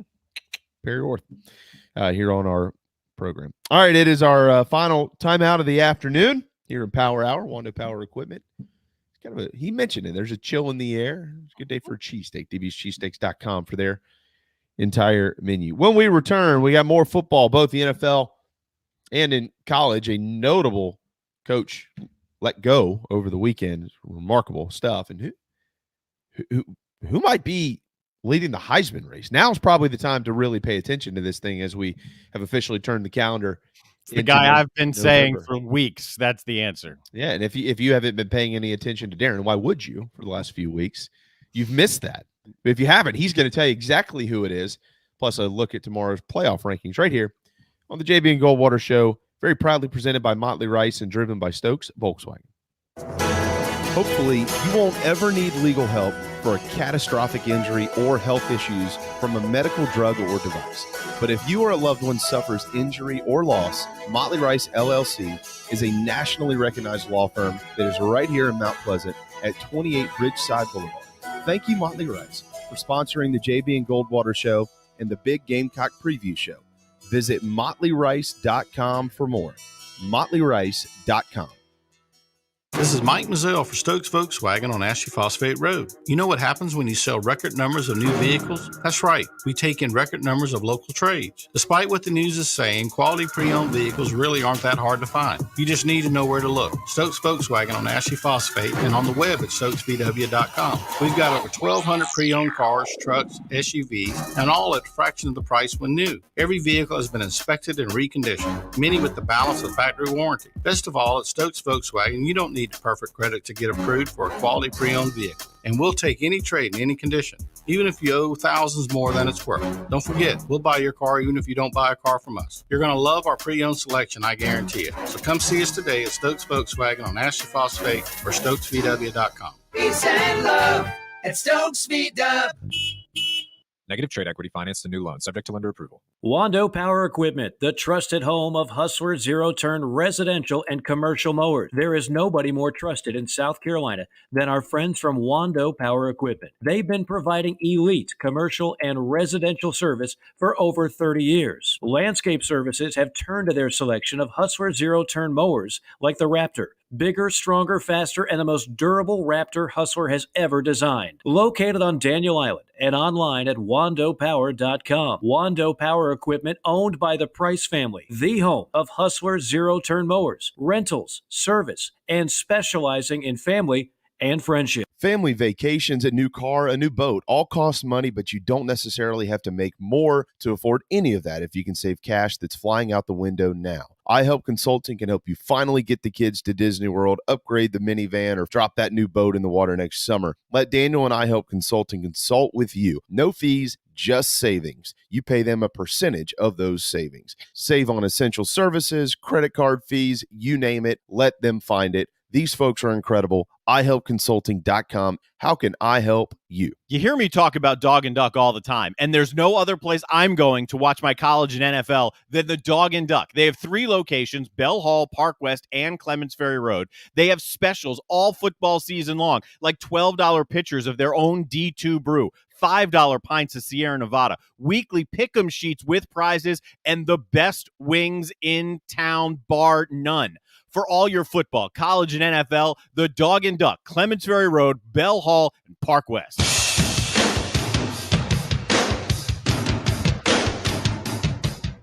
You were listening to the JB and Goldwater Show, live, loud, and online. All right, 1:34, final segment Monday afternoon, the JB and Goldwater Show. Monday Night Football is tonight. There's no World Series tonight, so if you need a night off from baseball, congratulations, you've got it. The Giants and the Chiefs will play. They will be on every TV at the Dog and Duck. So if you're looking to get out and about and fill up on some good grub, have some good beer, and have a good time, and maybe check out the NFL, and you're in the Low Country, the Dog and Duck gives you 3 opportunities to do so. A couple in Mount Pleasant, one on Clemson Ferry Road over there on Daniel Island. It's Darren's old hangout. Who knows if you'll see him in there tonight or not, but you might. There might be a picture of him on the wall too. You might even have a dish named after him. Just ask for the Darren or the Goldwater. It's always possible. One day, right? We can all have goals. It could be just gold water, if you know what I'm saying. All right. Miller Lite. See, there's a reason I like Miller Lite. It is gold water. It is gold water. That's all it is. It's true. I was thinking something different, like yellow snow or something. A couple of things happening in the NFL this weekend. A couple of things announced today, too. Jameis Winston has torn his ACL, so he's done in New Orleans. That just sucks. Panthers pulled it out against the Falcons. Stephon Gilmore, former Gamecock, with a game-sealing pick in his first game to get it done up there in Charlotte. Congratulations to Stephon. Panthers back again at 500 at 4-4. 49ers beat the Bears 33-22 this weekend. Deebo Samuel had 6 catches for 171 yards, and he set a franchise record. Through 7 games, nobody, that includes Jerry Rice, has never had more yards than Deebo Samuel in a 49ers uniform. That is remarkable. And congratulations, Deebo, from the great state of South Carolina, certainly former Gamecock. That's really, really neat. And then we just found out a little while ago, Von Miller's headed west to L.A. in a trade from the Denver Broncos. So if you happen to miss any of that, there you go. There's a couple of little nuggets from the NFL this weekend. I know there was much more going on, but the Bills continue to lead the East and the AFC. The Ravens in the North, the Titans in the South, and Vegas leads out West at 5-2. By the way, every division leader has has 2 losses. And then in the Titans, by the way, in the injury news you listed, there could be more. It could be Derrick Henry out for the year. Adam Schefter was reporting that earlier today, that it is at least possible that Henry is going to be out for the year. So there's some bad NFL news out there today. Doesn't it feel this? Isn't it like this time of the year every year in the NFL where there's like always 4 or 5 big names that bang, they go down? Yeah. Like right when November gets here, bam, bam, bam, bam, bam. They all knock off. And and Jameis goes down and the Saints go and beat the Bucs anyway. I know. That's amazing. Amazing. Absolutely. Cowboys continue to lead the East 6-1. I bet our friend Bobby's happy. 7-1 are the Packers in the North. The Bucs, though, still lead the South at 6-2, even with that loss. And the Cardinals out West. Seemingly, the top of each division is much better in the NFC than the AFC this year. But the Rams are right there alongside Arizona as well. So there you go. It's kind of a quick look at the NFL.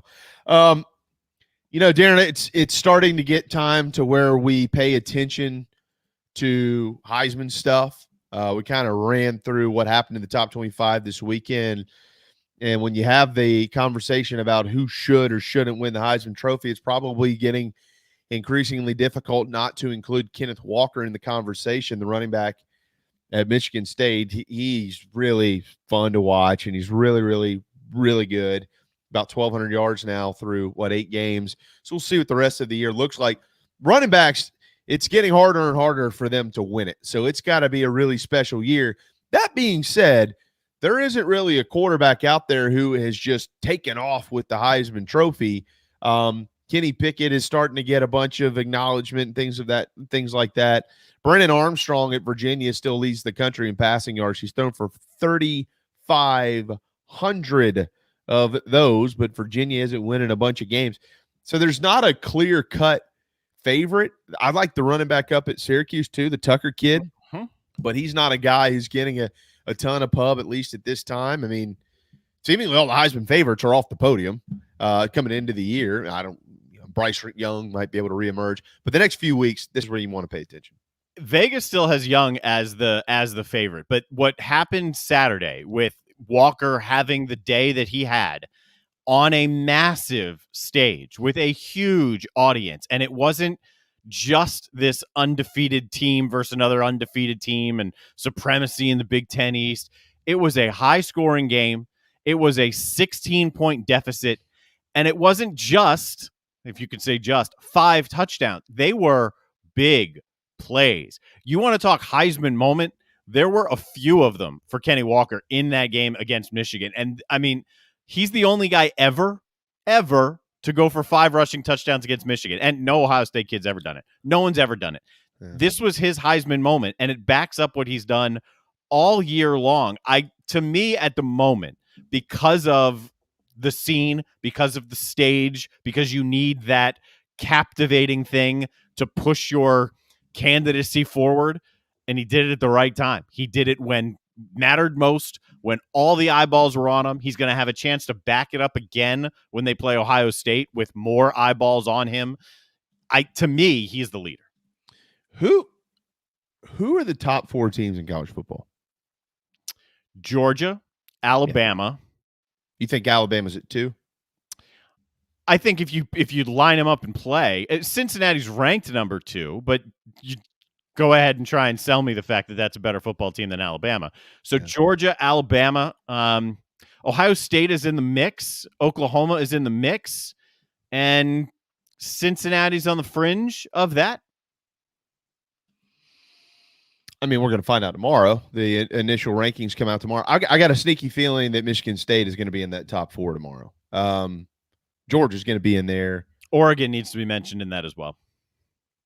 Yeah, I mean, right. So, I mean, but that's the conversation everybody's having is who should be mentioned, but who are the top 4? So Josh Pate said last week, I agree with him. It's a great comment. I think you hit the nail on the head.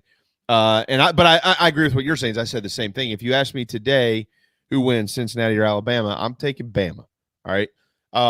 But the committee's job is not to hypothetically assume who's going to win a hypothetical game between those two. The committee's job is to pick the best 4 teams in the country, period, at the end. So through 8 weeks or 9 weeks, who are the best 4 teams in the country? It's a foregone conclusion that Georgia is number 1 based on performance to this point. Mm-hmm. And I like when Ohio State has gotten hot at the right time. This was a big win for him as well, because while getting hot and pummeling people up until the Penn State game, there were 4 straight games over 50. They hadn't pummeled anybody worth a darn. Penn State's defense is straight up legit. And while Ohio State struggled in the red zone, a lot of that is Penn State's defense. Remember what they did to Wisconsin. We've seen it throughout the year. Their backs get put up against the wall, and they play well. That was a big moment for Ohio State. Ohio State deserves mention among the group. And when you say who are the best 4 teams, it is very much like Pate's power rating system, his and others. Because if you put them on a neutral field, who's going to win? That's what you're saying. Here are my 4 teams, because I think if you match up these 4 with anybody else, these 4 are going to win, right? So it's a parallel conversation in a lot of ways. Certainly. No, I agree. I mean, I agree with that. I think where some people get caught up is, well, if Oregon played Cincinnati, they would win the game. Yeah, but to this point, has Oregon been better than Cincinnati this year? We're not talking about matchups. Like, have they been better? Yes. And to this, see, I would disagree with that. I think Cincinnati has been the better football team. Oregon only slipped up once. Slipped up once, and they didn't have their offensive coordinator there either. So that's another thing that could come into the minds of the ranking committee, the fact that Moorhead wasn't there. It's a very, very good football team. Oregon's a good football team. They're a better football team than Cincinnati is, I think. This weekend they dismantled Colorado, but only a 3-point win at UCLA prior to that, and only a 7-point win over Cal before that. Cincinnati barely beat Tulane and almost lost to Navy. That's true. They're trending the wrong way. If you're a group of 5, you need to be impressed. The eye test matters for the group of 5. It does. It always has. It has to, because your schedule isn't as rigorous. No, so they're trending the wrong way in terms of the eye test. Well, Oklahoma's in that boat too. I think you're kind of getting to the point that I was making. I like Cincinnati, okay, but if I was on the committee, and I don't have the information that they have, if I was on the committee, I can't say, Darren, today that my top 4 football teams would not be Georgia, Michigan State, Alabama, and Oklahoma.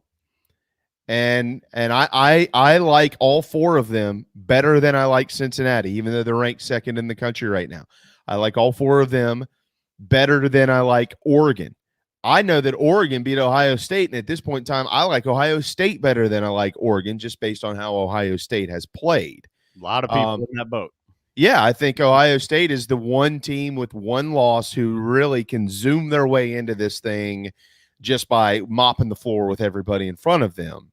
Matter of fact, Darren, if you saw, if Bama ends up beating Georgia this year in the SEC title games, Georgia's in it. Bama's not in it yet. Obviously, one more loss and they're going to be out of it. But let's say they are. You very well could have 3 or 4 teams with one loss, and you could have 4 teams in there with a loss this year in the college football playoff. So I don't have Cincinnati in my top 4 right now. It's no disrespect to them. I really like them, and I think they got a great chance to. They have to. They can't lean on what these other guys can lean on, which is their leagues to help get them in there. They got to go beat the crap out of everybody, and SMU losing this weekend hurt them. So they have a chance based on what surrounds them, and if they can kind of every week literally walk the dog, right? But I think today or tomorrow, I think there might be some disappointed folks in Cincinnati right before, guess what, College Game Day lands in town on Saturday. I think one of the reasons Game Day is going there is because of the hunch of, okay, we know the rankings are coming out, and now we're going to know what Cincinnati has in front of it, what they have to play for. Because if they take care of business, at the end of the day, if they're undefeated, that's going to be very, very hard to leave out. Very hard at this point because they've got the win over Notre Dame, and Notre Dame looks like it's an improving football team. So if that can keep going also, it'll be hard. But at this point, to put them in, there are a couple of things to watch for the initial ranking. One of them is absolutely where Cincinnati is seated. Another is going to be where Oregon and Ohio State are, which is ahead of the other. Because while a lot of people are in your boat that Ohio State could very well be the better team right now, they also have one loss, and it's to another one-loss team over there that beat them. So how is the committee going to value that? Those are the 2 things that will really interest me. And the Michigan State Ohio State thing, that's going to sort itself out. The Oregon Ohio State, that doesn't sort itself out on the field. Neither does the Cincinnati thing. Ohio State and Michigan still play. Ohio State and Michigan State still play. So that those are both in front of the committee and in front of all of us to give us the answer without having to accumulate data and assume the answer. Oh, no question. No question. So because Michigan State goes to the horseshoe, I mean, if they lose and they finish the year 11-1, but also with wins against Michigan on the, if you want to count the Miami win now, we'll have to see what they look like throughout the rest of the season. To be fair to the conversation, right? A win over a good Penn State team at the end of the year. There's going to be a lot more than we've seen of why this one loss is better or worse than that one loss. Like, it's coming. The tidal wave of one loss conversation is going to hit us in the face heavy in about 5 weeks. Well, about 5 or 6 weeks. It's one of the conversations that surrounds the expansion of the playoffs too, because while that's true, if Michigan State has one loss and it's to Ohio State, and if Ohio State doesn't lose again, then Michigan State's not going to the Big Ten title game. So Are we going to reward them for not only not winning the Big Ten, but not even playing for a chance to win the Big Ten by putting them in the playoff? This year, the answer is a firm no. That will not happen. Depending on what happens around the country, obviously. I mean, you can throw out what happens around the country will not be enough. If Michigan State has one loss and it's to Ohio State, who doesn't lose again, and they're in the Big Ten championship game, there's not enough around the country that'll end up putting Michigan State into the college football playoff without getting to the Big Ten championship. I don't know. I agree with that. No, like you're assuming that there's not going to be a lot of 2-loss teams that are fighting for this thing. Like that not the 4 team. No. What you're assuming is that Bam, first of all, if Bama has 2 losses, they're out. Mm-hmm. But if all these teams who have 0 or 1 loss right now, or even a 1-loss conference champion, yes, I totally agree. Then that's going to eliminate them. They would have to hope for chaos if they get beat by Ohio State, and obviously Ohio State would have to continue to win. So it's a fair assumption to the conversation because that's just how it works out. It's worked out like this every year, for the most part, except for the year that Bama got in there when they didn't play for the SEC championship game. More on that in a minute, but first, though, excuse me. But first, though, we want you to hear from our friends at iHelp Consulting. Got my buddy Daniel Owens with iHelp Consulting here. Daniel, you save businesses money. How do you do it? The first thing I like to do is analyze their credit card processing statement. I can find quick savings in minutes, and then we go from there. What kind of savings? Hundreds, thousands of dollars. We recently saved an auto repair shop $10,000 just in processing fees, and that was huge for them. $10,000. So what else can you find? All types of things. We help the church save over $5,000 in insurance. We help the small business save $500 a year on the internet. The list goes on. There are so many ways to save money, and we know how to do it. What are your fees, Daniel? Well, a lot of people assume that we have them. We don't. We charge a percentage of the savings, so you don't pay us until you save. But what if you don't find any savings? Then you don't pay us. It's that simple. So if you're a business owner, this is a no-brainer. Let you take a look. At worst, it's a free consult, and at best, you're saving thousands of dollars. How can I help you? Help yourself by visiting ihelpconsulting.com or call or text Daniel at 843-372-5713. 151 on a Monday afternoon. ihelpconsulting.com. Business owners, just check it out. You never know how much money you can save with iHelp Consulting. How can I help you? So Gary Patterson is out at TCU. And, this is probably something, Darren, that could be considered past due, maybe. I don't know. 7-6, 5-7, 6-4 this year. I think they're second to last in the Big 12 at this point in time. They're going to let him, or 6-4 last year, 4-3 or whatever it is this year. They're going to let him finish out the season, or wouldn't let him finish out the season. Would have let him finish out the season, but he's not finishing out the season. Correct. This job is intriguing because this job was worth nothing before Gary Patterson took over, but it's become a very respectable job. The problem is there's a lot of big jobs out there right now, and there could be more if changes are made at Penn State. If James Franklin moves to take one of those other jobs, that trickle-down effects still going to keep that job above this one. What is the future exactly of the Big 12, and what coach is going to want that job and be a part of not knowing what the future looks like? This is a really wild turn of events, if you ask me, and I feel for him because he made that job respectable. He made TCU respectable. He's been canned, and he said, all right, well, I'm out of here. Mm-hmm. The question is, does somebody hire Gary Patterson? What type of a candidate is he elsewhere? Should he be on some other radars? I think he probably should. I think he'll be on some radars. I don't think he's on the top tier level. And I think what's happened around the country has made it much harder to win at TCU. First of all, this did catch me by surprise. I didn't see this happening for a guy who, as you just very well put, I mean, he made the program what it is. He made the job what it is. He was the second longest current tenured head coach behind Kirk Ferentz, which you say that, it's like Kirk Ferentz has been there since I was born, basically, at Iowa. I remember being at Penn State, and there was talk, is Kirk Ferentz going to replace Joe Paterno? That was in like the early 2000s. He was there then.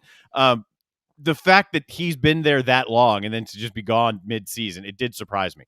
The landscape of college football is going to make it very, very hard for someone to go in there and replicate that success, because now Texas is not only out of the Big 12, they're into the SEC. A&M is in the SEC. The big dogs that are in the state of Texas are inherently already, before the move, had a recruiting advantage. Now they've got a bigger recruiting advantage. It will be harder to get that job and that program to where they want it to go. I'm curious what the behind-the-scenes conversations were like, why this happened now, if Gary Patterson wanted to stay around when they offered, hey, token here, you can finish out the year, and he said no. So were his feelings hurt? Was he surprised? This to me, it surprised me, and I want to know kind of what's behind it, if there's more than just it's been a couple of years, because there's a lot of equity that's built up there.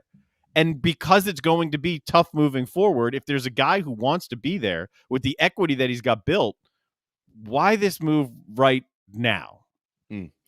Yeah, I'd like to know why the last few years weren't as successful. I think he went 11-3 back in 2017, but since then it's been 500 football basically. And so my question would be for the future of Gary Patterson himself. What happened? Was it the Big 12, Darren, was, I don't know if I would say it was a winnable league every year because Oklahoma has been so dominant, but it was certainly a league that you could succeed in. I mean, Texas hasn't been Texas, and Oklahoma State has been up and down, and pretty much every other team in the league. Yeah, Iowa State has emerged, no doubt, but nobody over there screams college football, royalty. Yeah, nobody except for Oklahoma, right? It right now. I'm just in today's day and age, and they've been very, very mediocre in the last few years. So why? Is it a Gary Patterson thing? Is it an administration situation? And we don't have that answer. He's going to get a job. Somebody's going to hire this cat because he's won. I mean, dude, for a while was averaging like 11 or 12 wins a year. I mean, it's remarkable at TCU, right? I mean, where's it going to be? I don't know. I don't know that it's even going to be any of the jobs that are open now. I think it'll probably be a job that comes open at some point in time. And does he want one? Does he want to jump right back in? I don't know enough about him and his personality to know whether he'd be great on TV, but he's a good enough name. So if he does have that ability, I would think be an option because he's been around. He's a name. I mean, he himself is a brand. If that's something that he wants to pursue, I think that's at least going to be an opportunity there. Yeah, I would think so. I mean, does Gary Patterson pack up his statue on the way out of Dallas? I'd say he probably tries to. I mean, yeah, they were literally nothing without Gary Patterson, and he's gone. I'm wondering what the fan base is like too. Have they been clamoring for this move for a while? If so, that's what fans are these days. If they aren't happy about it, what does the future look like? But he's out. So we'll see where they go. We'll see where he ends up. But there's going to be an opportunity for him because seemingly every week there's another job opening in college football.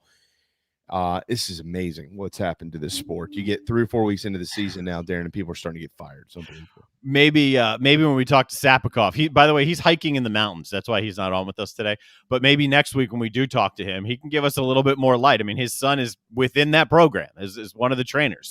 So maybe there's something that we can glean from that of the general feel, I guess, around the program.